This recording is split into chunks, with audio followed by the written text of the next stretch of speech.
To continue with Unit J, we're going to talk about applying conditional formatting.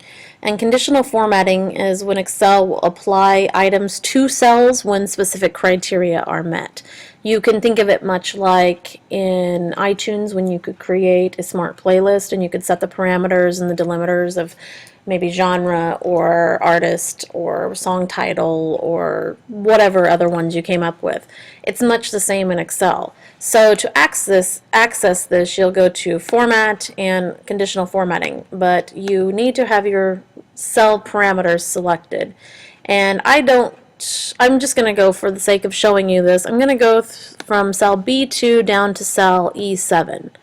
And again, I go to Format on my menu bar, Conditional Formatting, and I want to say if the cell value, and you'll see you have other things you can select, if the cell value is, in this case, greater than, let's look at this, let's go 60, then I want to apply, I can't choose a different font with this one that I chose. With some fonts you can do that. I want to apply a pinkerific color, and I also can't make it bigger. This is the font that I chose. And then I want to go apply a fill. Let's see, pink and purple. That would be lovely. Purple-rific. This will hurt your eyes more than likely when I apply this, but you will see the magic happen that any cells that are more than 60 stand out just like this. Now, can you add more parameters to this conditional formatting? Oh, yes, of course you can.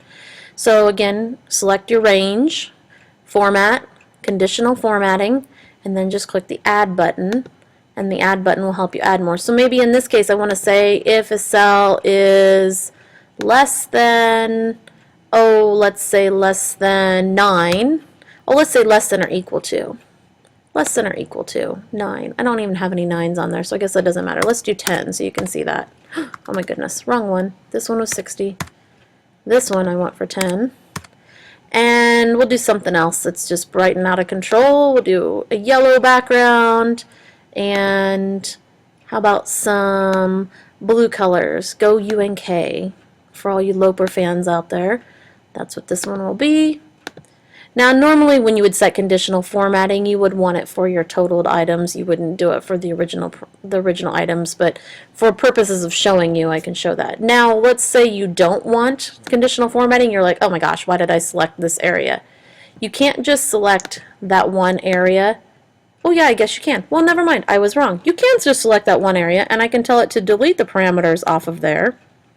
Delete condition 2, and then it'll be okay, and it's removed from that area. I could also remove condition 1 from these two columns as well. So conditional formatting can help you so you can see at a glance a whole bunch of data items that you want to stand out.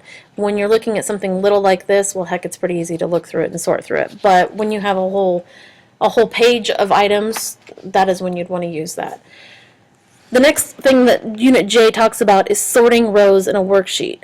The big thing you need to remember is don't have a range of cells selected, or you will sort just that range and then all your data could be off. So if I just had this range selected, it's only going to sort these, and then it's not going to keep these items with the ones that they're supposed to be associated with. So when you tell it to sort, you just need to be somewhere in that worksheet or in that area that you're going to want sorted. And then there's a sort that are on the toolbar. You can also go to, is it tools? No, it is not tools. It is data, and then sort, and tell it to sort those items. While we're up here, let's take a look in data, and you can go to filter and create auto filters.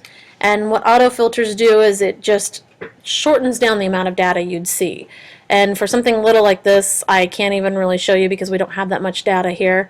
But if I had a whole list of items, I could tell it I just wanted to see the ones that were from maybe one certain salesman. Or maybe I could see, like in the case of when Pierce goes to state wrestling or to state cross country or something where we're listed with a whole bunch of people, I could just list that I just want to sort and just show just the Pierce ones if it was in a spreadsheet.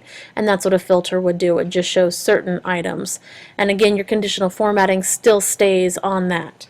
please, if you have any questions about conditional formatting, sorting, or data, or even any of the other items, or maybe even anything in general that troubles you, you just see me and I'll see what I can do to help you out, because that's what I'm here for. Have a nice day.